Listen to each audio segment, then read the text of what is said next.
This is John Gilroy from the Federal Tech Podcast. This is Brian Baney from Aeyon. Today we're going to talk about robotic process automation. Hit the music, Manny. Welcome to the Federal Tech Podcast, where industry leaders share insights on innovation with a focus on reducing cost and improving security for federal technology. If you like the Federal Tech Podcast, please support us by giving us a rating and review on Apple Podcast. Welcome to the Federal Tech Podcast. My name is John Gilroy, and I will be your moderator. Our guest today is Brian Baney, Vice President, Corporate Development and Defense Agency Growth at a company called Aeyon, A-E-Y-O-N, and we will be diving into robotic process automation in a few moments. But first, I would be remiss if I didn't say where we're recording this. We're recording this in Monk's Barbecue in lovely downtown Purcellville, Virginia. So, Brian, after this interview, you'll be enjoying some food. What are you going to jump in on? So I went to school in North Carolina. Oh. Thus, I am a little biased towards the pulled pork. But I heard a rumor that the burnt ends were the way to go. So if they allow for the combo, I might have to try some burnt ends, definitely some pulled pork. You can't go wrong with brisket. This is a very casual place here. You can do whatever you want. It's so casual, it's got a Christmas tree made out of empty whiskey bottles, so it's pretty flexible here. I've heard the tab is open, so maybe we can try everything on the menu, but we'll have to see. Okay. Well, there are a lot of people listening, and they hear the name of the company, Aeyon, and you can go to their website, aeyon.us, but perhaps you can give us maybe a thumbnail explanation of how the company kind of came together. Sure. So if you were to talk to almost any Aeyon employee 18 months ago, we would have been part of 4 separate companies. So Aeyon originally started as Artland Consulting. We were a woman-owned small business founded in 2011. It was acquired by our current CEO, Sunny Singh, in 2018, and he really wanted to grow the company into a pure high-end services firm that kind of competed in the mid-tier. In 2020, we took an investment from Enlightenment Capital, and that really set the foundation for growth. And then we made a number of acquisitions in the subsequent year and a half. So we acquired Selke Consulting in 2021. We branded to Aeyon. And then in the spring, or actually late winter of 2022, we acquired MTS out of Huntsville, and then Merrick, which is a small firm out of Maryland. So when you kind of look end to end what those companies did, Artland was very strong in OSD, growing footprint in the Army, a lot of data, and using data to empower our customers to get insights into their programs, their processes, their organizations. Selke had a very strong financial management background with a growing capability in robotic process automation, or RPA. MTS out of Huntsville, their focus was on NASA, so that got us into the civilian footprint. And they did a lot in engineering, data science, research development, and those kind of things. Merrick's a little bit more of a niche firm, software as a service type of work that focuses really on e-learning, training, and those kind of concepts. So end to end, Aeon's really positioned themselves to focus on those big government processes that you see a lot of the challenges that our customers have. So think acquisition, think business and financial management, operations, engineering, logistics, right? Those are those core processes that you see at a lot of agencies, especially in DoD and in NASA, and those make excellent candidates for digital transformation, especially around data analytics and RPA. Mr. Singh, what was his first name again? Sunny? Sunny Singh. I think what he's doing, he's acting like LeBron James. He's putting together a dream team. He's went this forward, this center, he went this guy in this guard, and put together the best players in order to really serve the government better. And I went to your website, and I saw the different focuses you have, very, very strong. It is a dream team of people who are very, very good in particular areas, but all together, all 4, what is this, 1 + 1 + 1 equals 6 or something. Put them all together, they're more dynamic together, aren't they? I think so. And it's about really positioning ourselves to now compete against the larger firms that have big names in this industry. Aeyon is a new name, right? And we've taken a number of steps over the year to really get our name out there, show the value that we can provide as the client. I think when you look at some of the success that we've had over the year, we've been successful because we've been able to take elements from each of the 4 companies and put them together to devise solutions, develop new capabilities for our clients, especially around data analytics, especially around RPA RPA that have been very helpful to address some of their challenges. I want to dive into RPA in a little bit, but I want to get to a silly story. I specialize in silly stories. So my wife is a assistant principal at this little school, and the person who's doing the payroll couldn't do the payroll on the weekend. And she went in on Sunday and she did the payroll because guess what? Those teachers want to get their paychecks. I mean, she would have some unhappy teachers if they didn't get their paychecks. Christmas paycheck. Yeah. The morale would be terrible.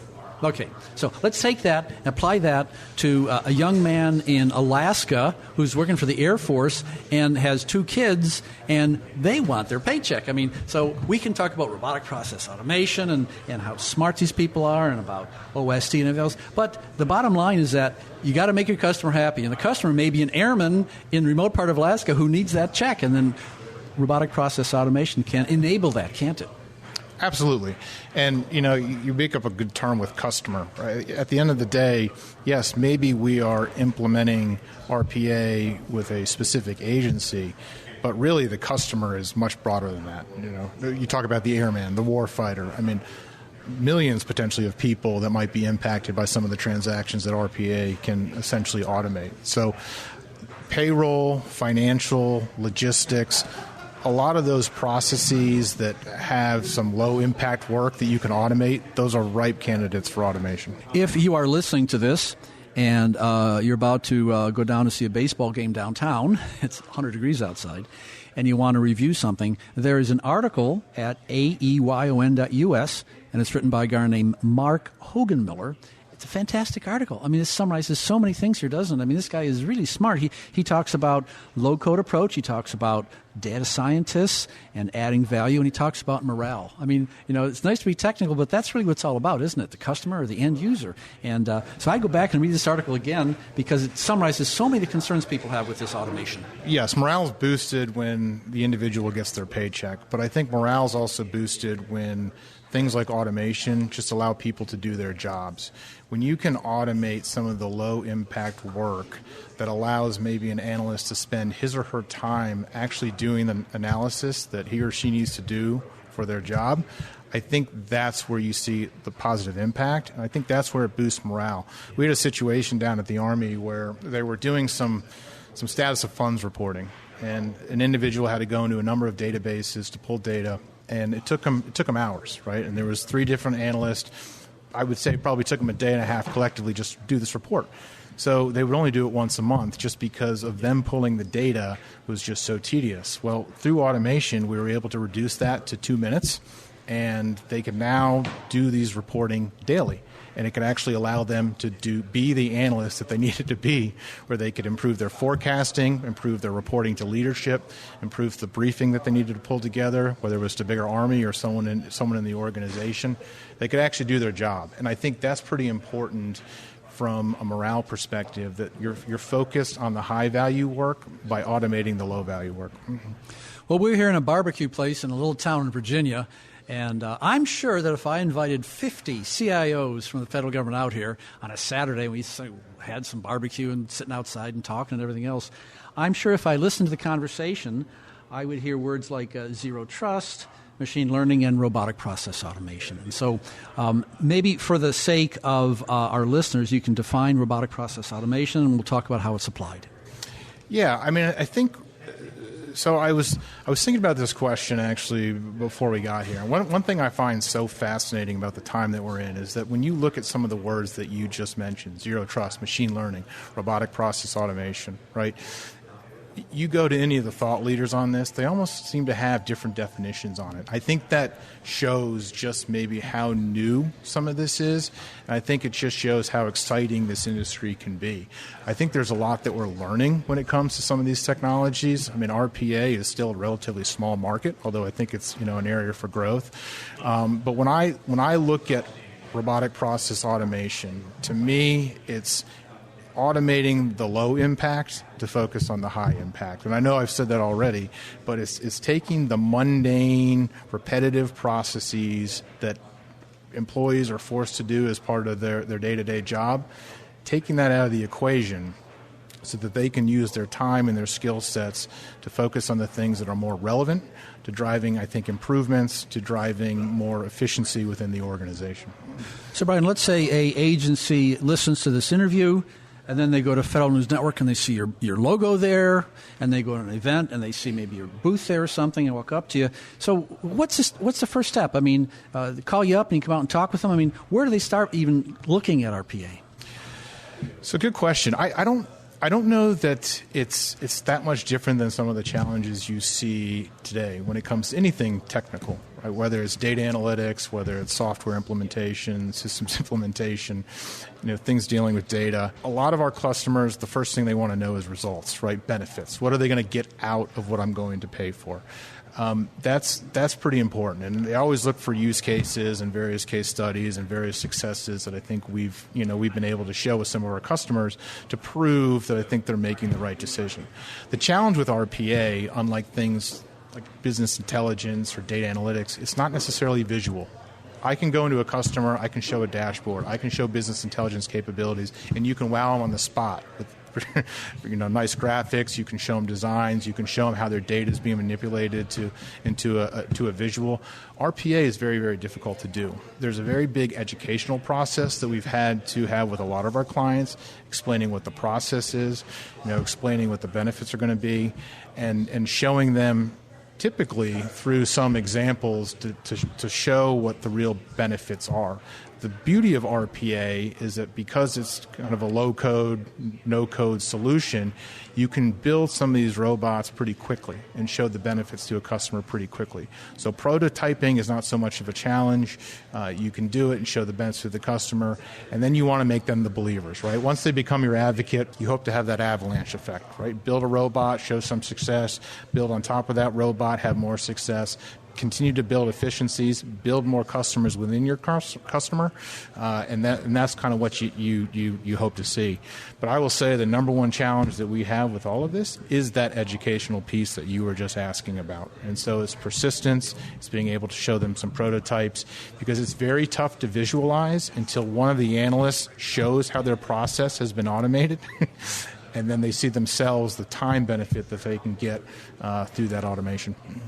From a human perspective, if my agency is looking at robotic process automation, I mean, you may have this emotional robot, take my job, I'm scared. So is this a fear that people have? Is things going to be, or do they say, well, finally, I don't have to do the drudgery, I can concentrate on the important stuff? I mean, what's the typical reaction?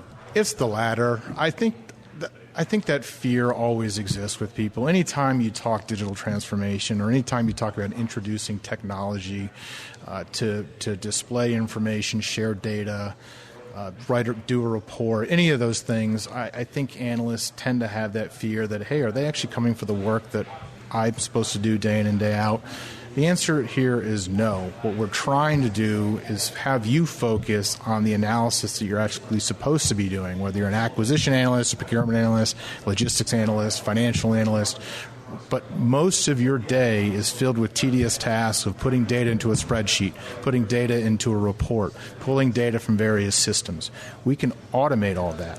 And that can be done for you so that when you're asked for data calls, when you're asked to do analysis, when you're asked to build reports, you can now spend your time on that and highlight your expertise as the analyst so that you're briefing your leadership on the right thing. So once they see that, I think that's that aha moment where they realize, they're not coming for my role. They're trying to basically support my role. I think a good way to describe it really is, you're bringing capacity and you're bringing expertise to that person without scaling manpower, and you're basically allowing that person to be the analyst that they're hired to be without having to do the various tedious things that they don't want to do as part of their job. When you start introducing bots into an environment, this adds complexity, doesn't it? Always does. Always does. Especially like any technology, there's always challenges that you need to consider.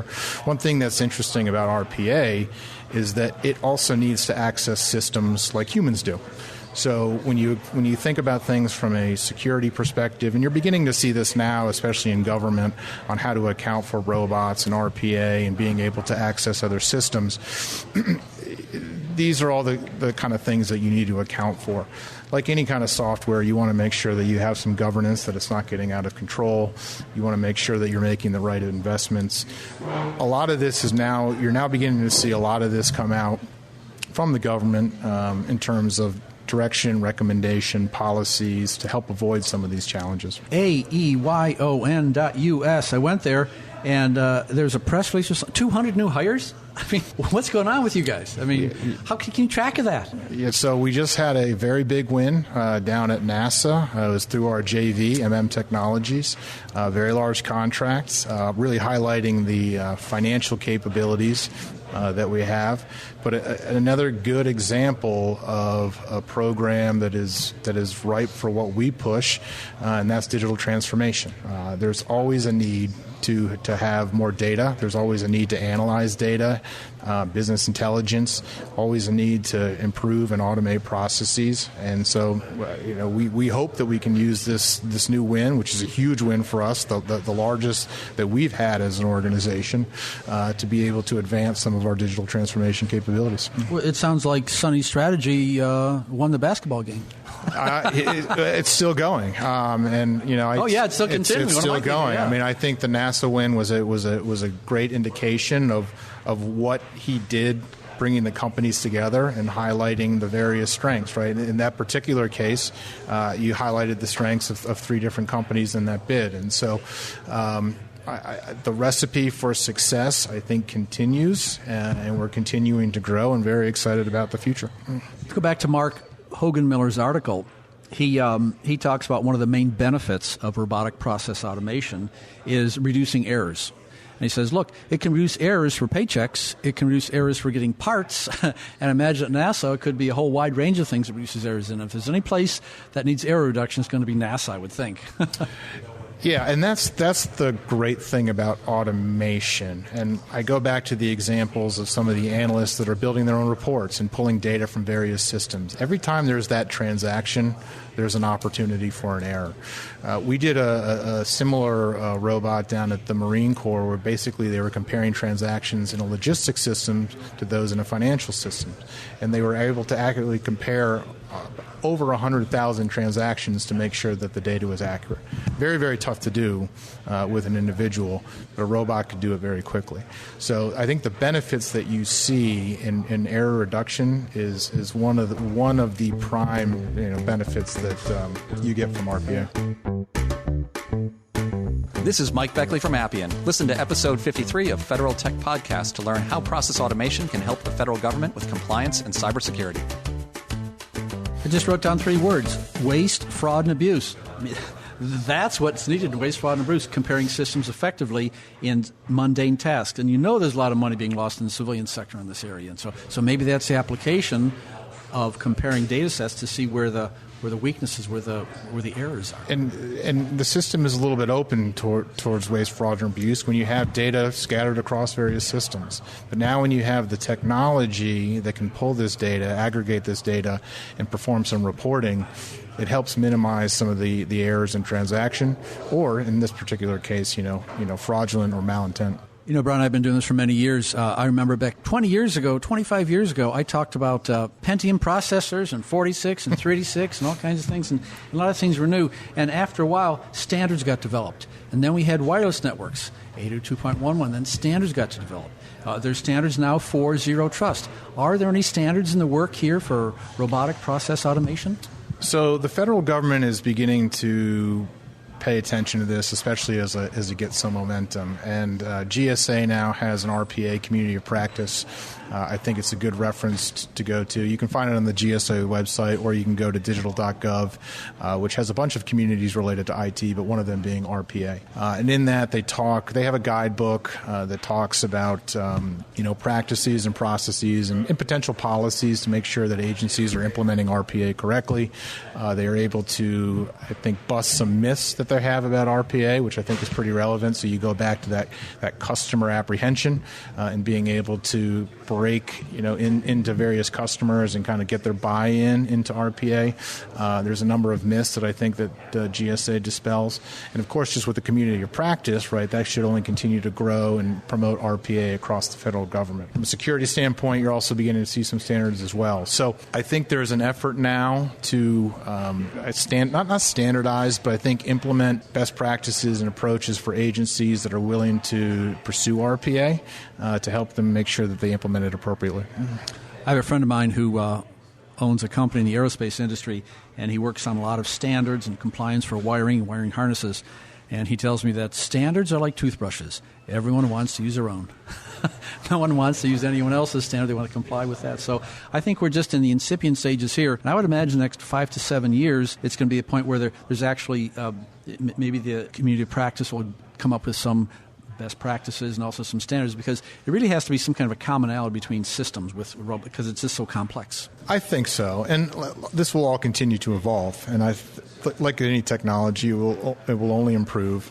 The challenge that I think you see is everyone's needs are different. All the use cases are different. And so you want to be able to provide agencies the flexibility to use RPA to address their problems while still accounting for the important things that can help control RPA implementations, such as governance, security, and the other necessary controls to make sure that they're implemented appropriately. So I'm convinced, and I think GSA does this very well, especially when they look at it from a government-wide perspective, that they can come to a good list of standards or recommendations to ensure that any RPA program, regardless of size, because it's very scalable, is implemented appropriately across the various federal agencies. Way before you were born, I suspect, there was a movie released called 2001: A Space Odyssey. And what we learned there was that sometimes robots aren't always nice. They can do bad things. And there's a negative side to robotic automation too. I'm sure people look at it and go, well, it's not as flexible, and it's very complex, and it just will just magnify whatever problems are there. I mean, you can hear the objections coming. So is that objections? No, Brian, you understand. It's just whatever's there is going to make it worse. I'm going to pivot away from RPA right now. Look what you're seeing now. What's been all over the media, especially with ChatGPT. If you go onto social media, if you go onto Twitter, it is just filled with posts and opinions about AI and ChatGPT and some of this technology. There's always going to be naysayers. There's always going to be promoters. But I think people need to certainly overlook, there's always challenges, right? And that's why you have a lot of smart people working on this to address those challenges. I think you need to look at the long-term benefits from a lot of this and focus on what those benefits can be and try to get to those outcomes. Certainly with RPA and robots, there's going to be similar challenges. Thankfully, it's not as challenging as like machine learning or AI or some of the other things that you have. But there are going to be challenges. And I mentioned earlier, you talk about governance and making sure that agencies are implementing RPA correctly. It's software. So if you develop it poorly, you're going to get a bad robot. And so it's like data. What's the old saying? Bad data in, bad data out. It's kind of the same thing. Bad robot, you're not going to get, I think, the process executed and automated just like you wanted to. And so there are a number of challenges. And we're always working to address those challenges. And so I have no doubt that the benefits from all of this will far outweigh some of the costs of these challenges. Earlier in the interview, I facetiously referred to a bunch of CIOs in a barbecue place and listening to their conversation. They talk about zero trust. I would imagine that RPA would be an enabler of zero trust. I mean, it would allow an agency to use zero trust because it would speed up processes, wouldn't it? It could be a tool for zero trust.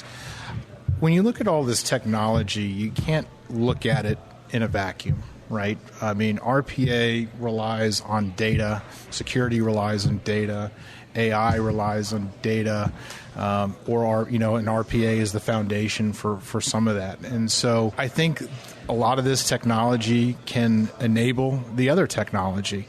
It's just making sure you find out the right points of enablement and making sure they work together. Yeah, it looks like, just from a technological view, with the proliferation of data, proliferation of hybrid systems, I mean, the only way that we're going to accomplish this task in the next 5 years is to automate something, because it's a perfect storm. There's a lack of talent out there. People can't hire IT people. There's this drastic increase in the amount of petabytes of data coming in. And oh, by the way, people working remotely, the complexity just gets to be overwhelming. It has to be automated somehow, doesn't it? Absolutely. And when you look at government is a very policy, process, and procedure-driven entity. Every department, every agency, they're driven by a set of rules and policies on how they're supposed to execute their mission. Within all of that, there's a number of systems, there's a ton of data that all needs to be collected and analyzed to essentially execute their mission. RPA has a big role in all of that. And what I like about RPA is that it can get down to the analyst level, right? It's non-invasive. It doesn't require you to change a lot of your process. You can layer over your process to get access to the systems and the data that you need, and then you can scale from there. So I think it's an excellent tool that accounts for the growing use of data, the growing use of systems in our government, and really allows folks to work within those policies and their processes to do their job. Yeah, make their job more efficient while using less resources, and focus on the high-value activities like analysis. Good. Well, we're running out of time here, unfortunately. You've been listening to the Federal Tech Podcast with John Gilroy. I'd like to thank my guest, Brian Baney, Vice President, Corporate Development and Defense Agency Growth at Aeyon. Thanks for listening to the Federal Tech Podcast. If you like the Federal Tech Podcast, please support us by giving us a rating and review on Apple Podcast.